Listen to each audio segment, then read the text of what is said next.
Frères et sœurs, que la paix et la grâce de notre Seigneur et Sauveur Jésus-Christ soient avec vous. Ici est le WH Redemption Ministries pour notre dévotion matinale pour ce vendredi 23 août 2024. Toujours dans la mission de vous accompagner semaine après semaine, réveil après réveil, journée après journée sur le chemin du royaume de Dieu. Car l'essentiel, frères et sœurs, est dans le royaume de Dieu. La force est en Dieu, la protection est en Dieu, l'abondance est en Dieu, la sagesse est en Dieu, et surtout l'espérance est en notre Dieu.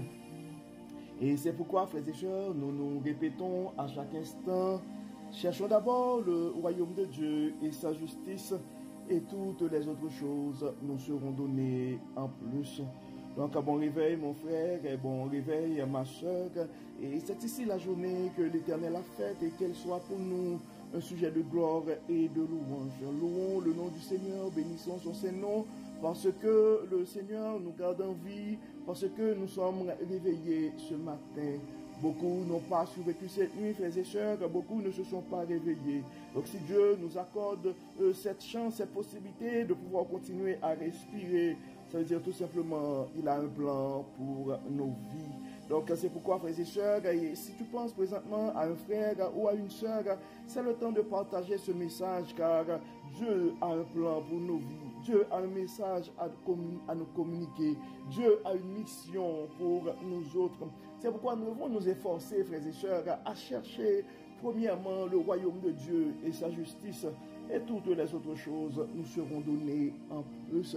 Oui, frères et sœurs, nous avons intérêt à commencer notre journée avec Dieu, car un réveil avec Dieu nous donne cette possibilité de pouvoir d'avoir une journée remplie de sa faveur. Et en accumulant des journées remplies de la faveur de Dieu, nous allons finir par avoir une année 2024 remplie de sa bonté. Et si nous arrivons, frères et sœurs, à accumuler des années remplies de la bonté de Dieu, nous allons finir par avoir une vie remplie, comblée de ses plus riches bénédictions sur plusieurs générations. Donc le texte qui nous est proposé ce matin, frères et sœurs, c'est le texte que nous trouvons en Marc chapitre 3 et les versets 31 à 35. La vraie famille de Jésus. La mère et les frères de Jésus arrivèrent, ils se tinrent dehors et envoyèrent quelqu'un l'appeler. Beaucoup de monde était assis et autour de lui. On va lui dire, ta mère, tes frères et tes sœurs sont dehors et te cherchent. Il répondit, qui sont ma mère et mes frères? Et promenant les regards sur ceux qui étaient assis en cercle autour de lui, il dit, voici ma mère et mes frères, car celui qui fait la volonté de Dieu, celui-là est pour moi un frère, une sœur ou une mère. J'ai l'impression, frères et sœurs, pour cette saison, c'est la deuxième fois que un texte pareil nous est proposé parlant de la vraie famille de Jésus. Et généralement, et quand ces choses arrivent, et j'arrive avec cette conclusion-là que Dieu veut nous rappeler quelque chose. Dieu veut nous parler d'une certaine manière. Dieu veut... enfin, c'est une façon à Dieu de manifester sa patience envers l'un de ses enfants bien-aimés. Probablement, ce message a été partagé une première fois et malgré tout, quelqu'un ne l'a pas saisi. Où il y a une nouvelle personne qui a besoin de ce message. La vraie famille est de Jésus. Donc, Jésus est clair et dans sa parole pour dire, et en fait, ses frères, et un frère, une soeur ou une mère pour Jésus, c'est celui qui fait la volonté de Dieu. Et en fait, nous devons comprendre, frères et sœurs, et des fois, des fois, on dit un prophète n'est jamais honoré dans sa propre contrée ou dans son village. Et des fois aussi, dans sa famille, ça pourrait arriver que Dieu te donne une vision et puis il n'y a pas grand monde dans ta famille qui accepte cette vision ou qui se sont engagés dans cette mission avec toi. Donc, à un certain moment, il faut, en fait, quand nous avons des membres de notre famille, c'est toujours recommandé de développer une bonne relation avec les membres de notre famille. Mais nous devons comprendre des fois quand Dieu nous confie une mission, et probablement cette mission-là va au-delà des membres de ta famille. Et c'est pourquoi si tu es dans le ministère ce matin, mon frère, et tu vois, il y a des gens autour de toi qui ne prennent pas à cœur ce que tu fais.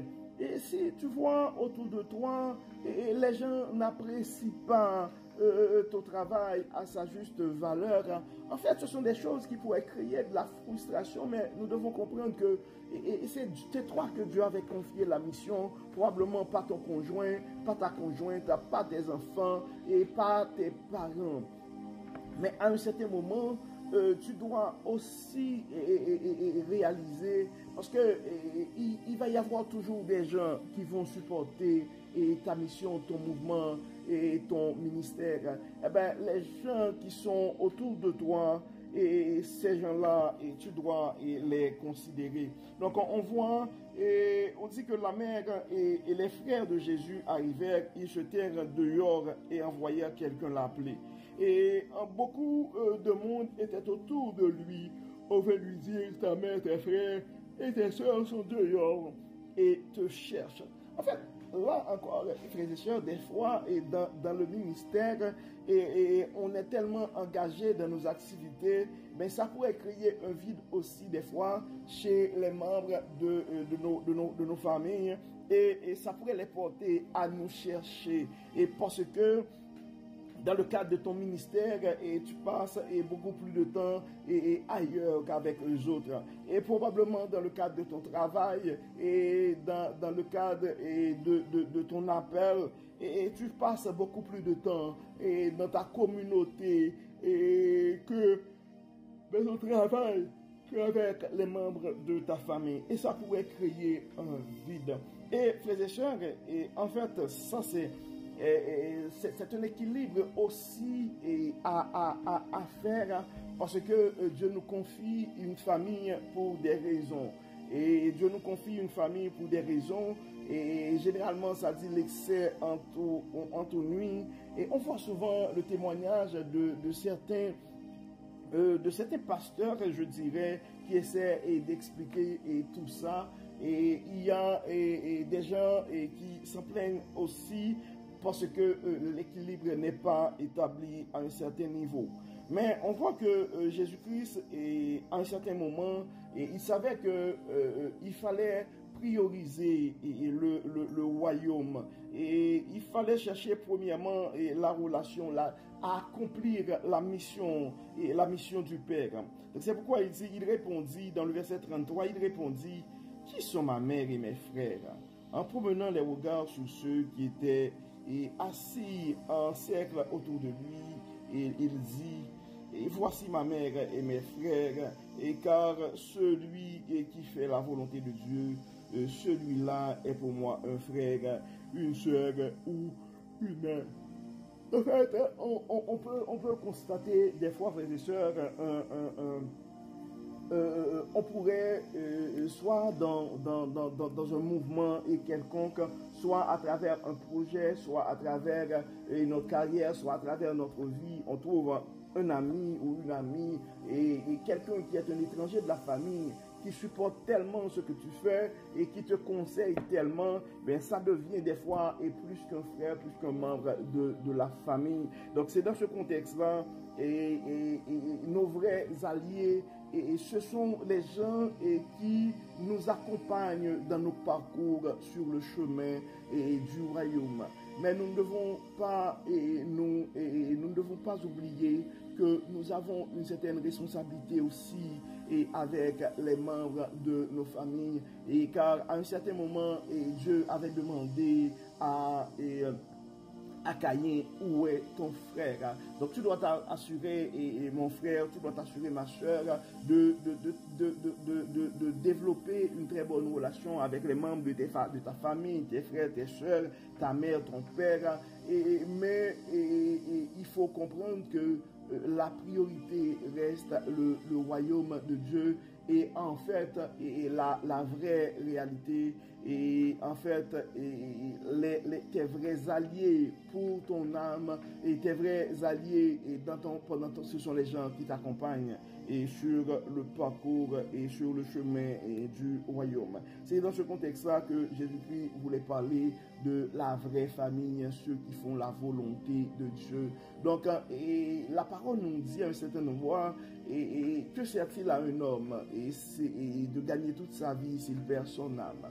Donc, et si jamais, nous devons travailler à pouvoir sauver notre âme, à pouvoir garder la relation avec notre Dieu, et nous devons prioriser la relation avec Dieu, mais nous devons quand même nous efforcer d'avoir une relation avec les membres de nos familles.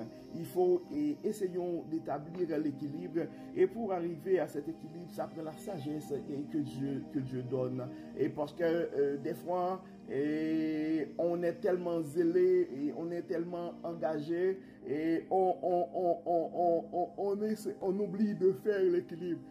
Mais il faut quand même savoir que la priorité est dans le royaume de Dieu, et il faut donner la priorité à Dieu quand arrive le temps de trancher.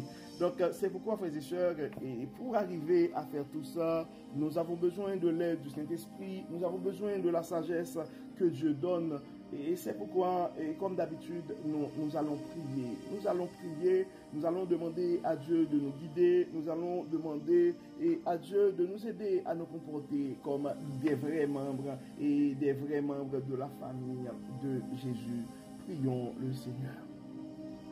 Dieu de bonté, Dieu de miséricorde, nous te disons merci pour ton amour, merci pour ta grâce, merci pour ta fidélité, merci Seigneur pour la manière dont tu nous parles, merci Seigneur parce que tu n'arrêtes pas de nous révéler ta sagesse, tu n'arrêtes pas de nous donner et de nous révéler ton amour, tu n'arrêtes pas de nous parler, tu n'arrêtes pas de nous communiquer ta sagesse. Merci Seigneur de nous rappeler que les gens et que tu considères comme la vraie famille, ce sont les gens qui nous accompagnent sur le chemin du royaume.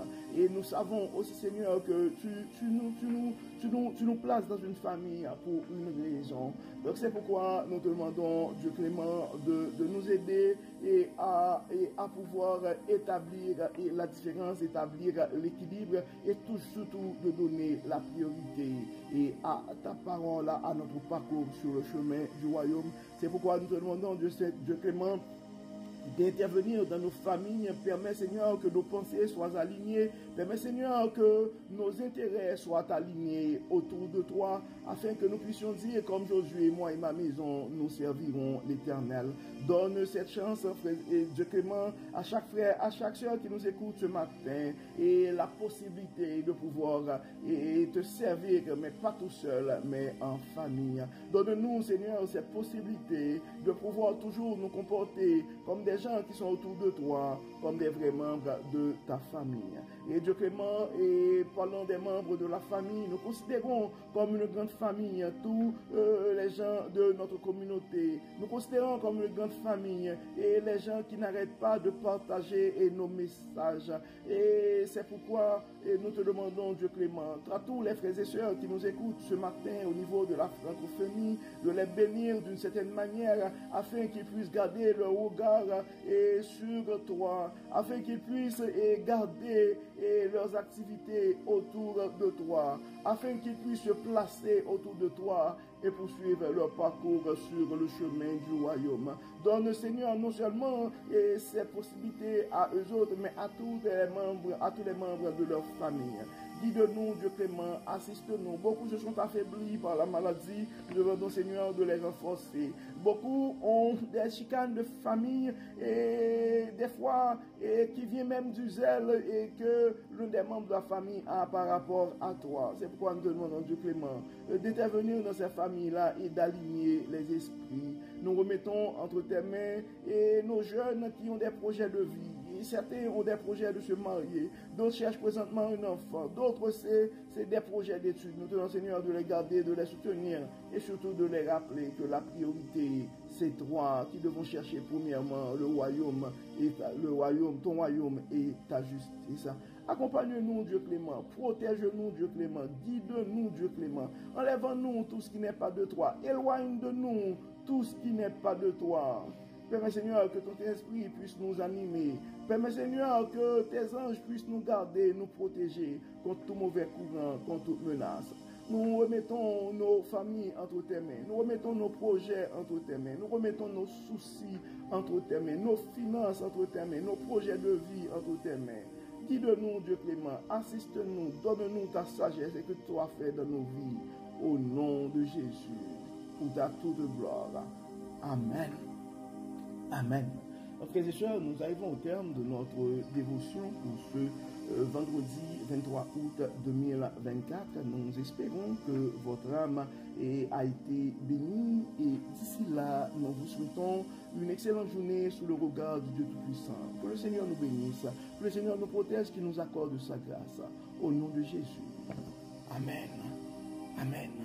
Encore une fois, bon vendredi, frères et sœurs. Et à demain. Bye bye.